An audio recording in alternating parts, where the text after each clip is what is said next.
And we had a meeting, and I say, why is it we only take people from shithole countries, right? Why can't we have some people from Norway, Sweden, just a few? Let us have a few. From Denmark, do you mind sending us a few people? Send us some nice people, do you mind?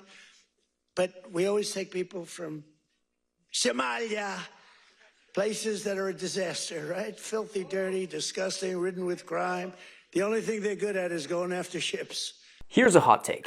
You can be anti-immigration. Wait, I'm not done. You can be anti-immigration if you're also against exploiting the resources and labor of other countries. You don't want immigrants from the Middle East? Okay, but no more Middle Eastern oil for you, because Middle Eastern wars are often a byproduct of oil, so if you don't want the refugees that result from those wars, you shouldn't benefit from those resources. You don't want immigrants from Africa? Okay, but no more smartphones or electronics that use resources like cobalt mined with borderline slave labor conditions in that region of the world. You don't want immigrants from South Asia? Okay, but you can't buy clothes in, say, Bangladeshi sweatshops where people burn alive because their employers don't respect safety codes. You shouldn't be able to benefit from most of the world living in misery while also shutting the door to people who come from that misery trying to enjoy some of those benefits too. Western countries, for the most part, make sure that many of these countries stay poor and unregulated so they can have their corporations exploit those resources and workers on the cheap. Because otherwise, the stuff that we buy might get a bit more expensive, and that would harm our quality of life. Our position as first world countries in Europe and North America is built and relies entirely on the misery of poor people, and this is key. So even if you are slightly racist and you think that having immigrants in your country is overall a bad thing, even if you think that it makes some neighborhoods less safe and causes a marginal increase in crime, that should be seen as a small price to pay compared to all the benefits you get from the misery on the other side of the world that is making people want to come here. So you know what? If some Western countries want to close their borders, that's okay. But those countries should have to go back to the Stone Age economically, because that's where that mentality belongs.